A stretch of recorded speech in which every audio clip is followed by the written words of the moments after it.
O barómetro que publicou hoxe Sondaxe para La Voz de Galicia dalle de novo a maioría absoluta ao Partido Popular nunhas eleccións autonómicas. Perdería un escano de 40 a 39, igual que o BNG, que baixaría dos 25 que ten a 24.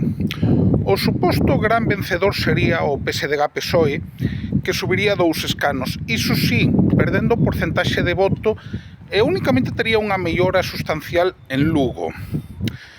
Democracia Ourensana mantería o diputado que ten, ainda que baixaría un chisco.